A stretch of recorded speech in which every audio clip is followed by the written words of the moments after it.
Namaste, Nicole Farrell here, Kachini Yoga, and welcome back to Alignment. This course is intended to bring you tips and tidbits to bring you back into a space of alignment mentally, physically, and energetically. Today we're going to be talking about aligning with the element of air. And when we think about the element of air, I challenge you to think about the higher chakras. I challenge you to think about the heart chakra. I challenge you to think about the inner child. And I challenge you to think about what it feels like when you are on an elevator, climbing stairs, when you are climbing a tree, on an airplane or a helicopter, riding a roller coaster, or looking over a tall building or the roof of your home.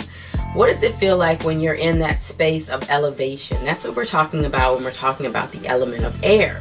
So connecting with the element of air is connecting us with those aspects of self that are very light and very innocent and very pure. So when we think about the aspects and the element of air, we think about flight. And we think about things that are beings that are highly evolved. We think about angels. Angels exist with wings. Dragons exist with wings. We think about the fact that they are aerial, or they are within the motion of flight. We think about birds. We think about soaring and gliding and climbing. And you think about how the breath begins to feel lighter, and you begin to be more expansive within the mind. When you go up to high heights, you begin to have altitude adjustments. I remember when I summited Denali, or Mount McKinley, which is the highest peak in the United States. When we were that high in the air, I was sure that I was not feeling altitude sickness, because I used to live in the Mile High City. I mean, I don't experience that, but sure enough, I had not been to a peak that high in this life, and it indeed affected me. And that altitude or climbing caused me to become very disconnected and ungrounded. So in the second series, the second video of this series, we talked about tree pose. We talked about the mythology behind the story, the mythology behind the pose. And we talked about the god Hanuman rescuing the goddess Sita from the remote island that she was stranded on, where she was patiently practicing her tree pose amongst the trees and the plants. So going back into that, I want to talk to you about how the god Hanuman was able to rescue the goddess. And that is because as a young babe, Hanuman was gifted the mastery of the element of Vayu, or air. So as an incarnation of the god Shiva, Hanuman is very, very strong, right? Because Shiva is known as the god of yoga. He is the body that is very strong and solid. He is the mind that is very strong and solid, because he's always in meditation stance or trance. And he is the god of willpower, because Shiva does not like to be removed from his meditative state. Think about how much you meditate on a regular basis and how easy it is for you to get distracted, yet Shiva wants to stay there. So whenever you're thinking about yoga, whenever you're thinking about meditation, whenever you're thinking about willpower, Shiva is a very good energy to draw upon, because he is the epitome of the body, mind, and spirit. So as the strong energy that Shiva is, Hanuman is able to take a very strong leap from the earth, which is that strong matter, and up into the air, where he is able to fly onto the remote island that the goddess is stranded on, in order to rescue her. So that strong combination of the strong leap from the earth connected with the flight gets him there quickly, and the mission is expedited, and the goddess is able to be rescued quicker than anything on plane, train, or automobile, or certainly on foot. So when we think about bringing together the earth and the air, we think about a space of harmony. Now I hesitate to say balance, because bringing together earth and air helps you to come into a space of harmony. So a bird is created by the earthly matter or earth materials, yet it flies in the sky within the air, right? So we're bringing together earth and air when you're looking at birds, when you're looking at anything that flies within the air. So let's look at how Hanuman is able to do so. So when you think about the god Hanuman, I really challenge you to think about the inner child, because the inner child within you is the warrior aspect of you. In all honesty, when you were a child, you could see something happening and you would get so mad that you would have to do something about it. You know, you just believed in it so much. You were very curious. You wanted to learn. You were very innocent and pure. You were very the most purest part of you, the essence of you is the inner child. So the inner child literally never goes away, but in order to connect with that inner child, you have to get back to that space of a clear and balanced heart chakra. And that comes back in with the element of air again, with the heart chakra. So the inner child is that part of you that has been buried, that has been hidden, that has been encouraged to be left behind because you're an adult now and you don't need such childish aspects and ways. But the inner child never goes away. Like I said, that's the purest essence of your soul, is your inner child, and that is the part that you need to bring the reconnection back with. Even in the Bible, it speaks about you must be like a child in order to enter the kingdom of heaven. The inner child is the higher aspect, the more pure aspect of you. And so when you're thinking about working with the element of air, I encourage you to think about that inner child. I encourage you to think about the monkey god Hanuman, and I encourage you to think about monkeys in general. Monkeys are very curious, very playful, very determined creatures, and they can be funny, and at the same time they can teach you lessons through ways that you might maybe way outside the box. That is the energy of the god Hanuman.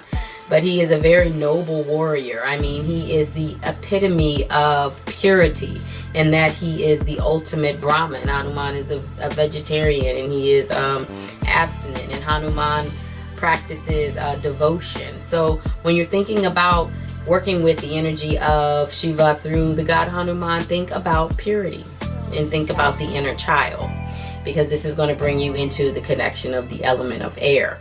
When you were a child, you liked probably climbing trees, you probably liked flying kites, you liked all kinds of things, watching planes, looking at the moon, things that connected you with the element of air. And that's where we're coming back into. A lot of times when I think about the element of air, I think about the film strip and the reel, how the movies play and the film goes, because that's what the element of air does. It introduces change into our environment. It introduces the movement of time into our environment.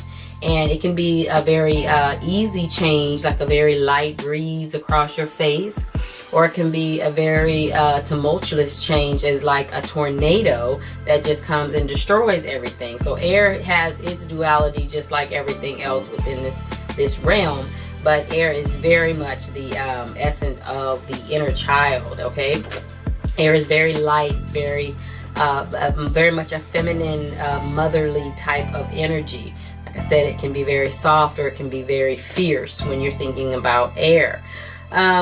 When you're thinking about air, I also encourage you to think about the breath and what is it that happens when a child is first born.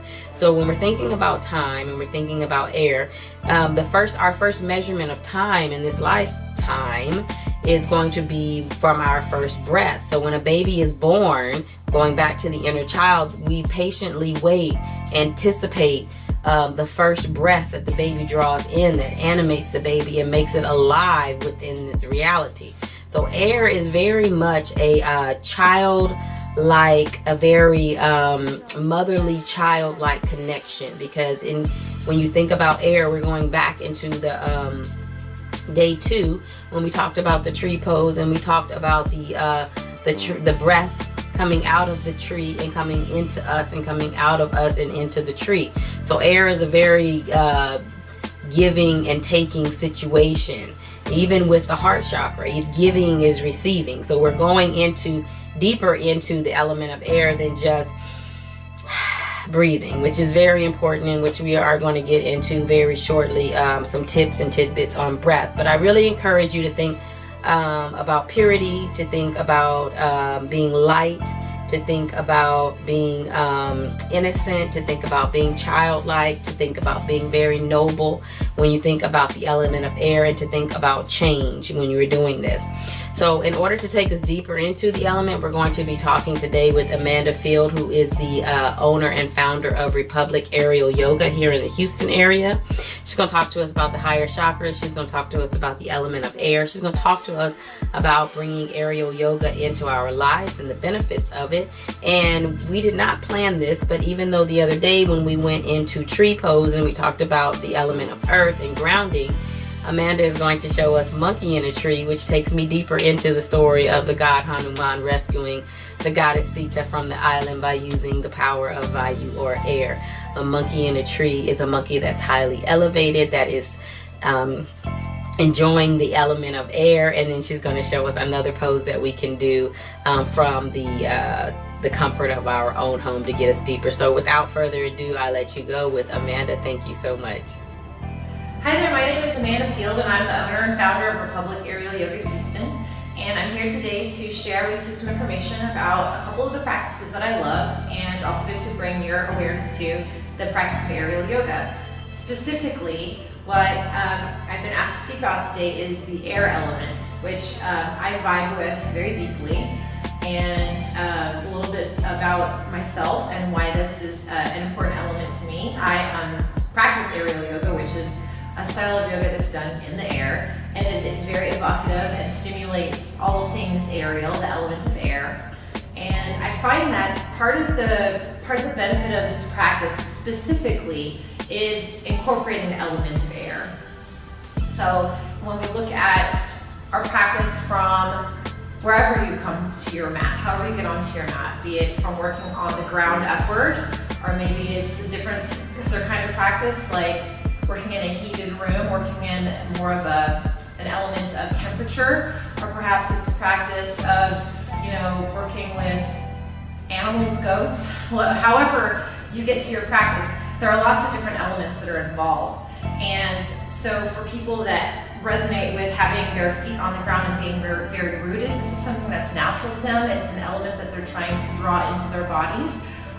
Same with working with temperature, with elements of temperature, hot or cold. We see people even doing ice baths in yoga. Same goes for the aerial practice.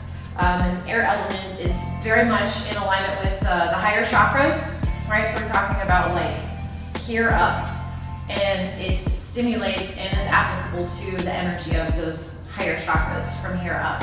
And so what I've found in just queries and years of teaching aerial yoga is that people tend to either be very low or very high. The elements in the middle, your energy centers in the middle, we kind of work into. And so for people that are super grounded in their feet and very rooted, coming into the aerial practice can be a little frightening because they like to keep their feet on the ground. But we do need to move through this network of energy from the root all the way to the crown. And aerial yoga is a way to access those higher chakras that maybe you're still working toward understanding and feeling. Also, interestingly enough, and specifically in what I'm going to demonstrate today, when we work with aerial yoga, the chakras tend to be inverted or flipped upside down. And so that's another way of working with attaining connection to the higher chakras, right? So actually inverting or going into inversion, I believe it stimulates those higher level chakras and really puts you into your head and your mind, and quite literally into the element of air, right? We're closer to the air and the ether up here than down here close to the earth. And so when we look at the grand scheme of yoga and its sister science Ayurveda, our long-term goal is to have balance. And to have balance means that we're working with all three of the dominant elements that Ayurveda addresses, or the doshas, Pitta, Vata, and Kapha. And so without getting into a discussion about Ayurveda, having an aerial practice just naturally gives you more of those air elements that can help balance out more of the earth and the fire elements. So this is one of the many reasons why I believe that aerial yoga is an excellent practice to have, even if you just pick one or two things to do and to try. And if you don't have the ability to do this at home, I'm also going to offer some supplements and some suggestions that will evoke a similar aspect of the practice without all of the necessary props. So I hope that you'll find this to be beneficial, and I hope that you're intrigued. And if you are vibing with what I'm saying, look into it, ask questions, get to a class, contact someone that you know that does aerial yoga. One last thing I will say, I think that the aerial practice and working with the air element is very childlike. It always reminds me of climbing trees and being in nature, and that natural, fun, playful energy that children have, and that natural risk-taking that's not associated as a risk when you're a child, that children have that grown-ups kind of lose as they get older. Aerial yoga offers that. It's a part of the practice that goes hand in hand with the practice. So if you want to feel young, you want to have fun, you want to try something different, that's also one of the benefits of that air element in the practice.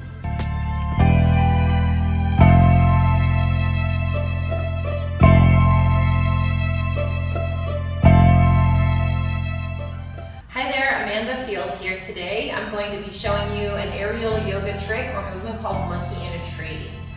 We're going to be working with the aerial hammock. So you'll need a hammock and however you're hanging or flipping in. If you don't have this, you might consider looking into the props. There's a bunch of websites available, or finding your way to an aerial studio. So I'm going to take my hammock and clip it at my flight height. I'm not going to go into the great details of clipping it at my flight height. You'll learn this when you go to a class.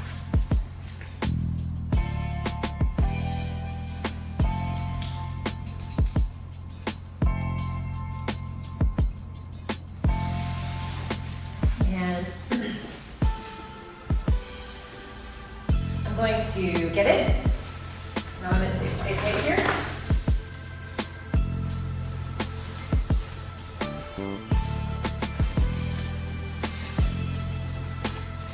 Invert. Climb.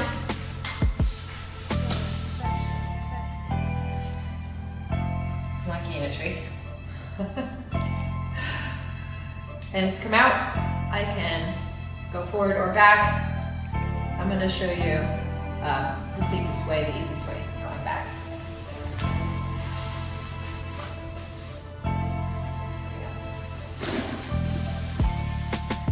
That's monkey in a tree.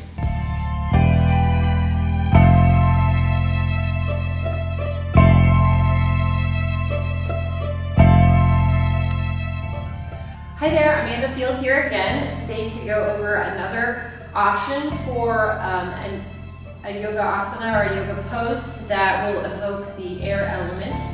I know that if you tuned in earlier, you may have seen one of the aerial yoga poses that might happen in an aerial class, but if you don't have the means or the access to an aerial hammock or an aerial yoga studio at home, then this next movement that I'm going to offer you is also going to help you evoke and stimulate that air element. And also, I particularly am fond of this movement because it's considered to be a kriya or an inner cleansing technique. So for those of y'all at home that are maybe getting familiar with yoga or trying to incorporate some of the more healthful benefits of the practice, kriya yoga or these cleansing techniques are equally as useful as any of the more challenging things that you might encounter in a yoga class. So this next pose that I'm going to show you is called Legs Up the Wall, and I'm going to be incorporating a prop that I particularly enjoy called the yoga triangle. So you'll go down onto the floor, you'll need a yoga mat and a wall, and possibly some props. From here, you'll get yourself close to the wall, you'll recline back, and you're going to let your body spin onto the mat. This means that you have to let your backside move toward the wall.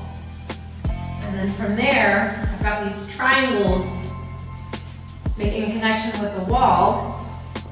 And depending on what's going on in my low back, a lot of people have rounded low backs. The triangles can actually go further underneath the small part of the back, which eases the tension on the hamstrings for a lot of people. In this position, I am inverted.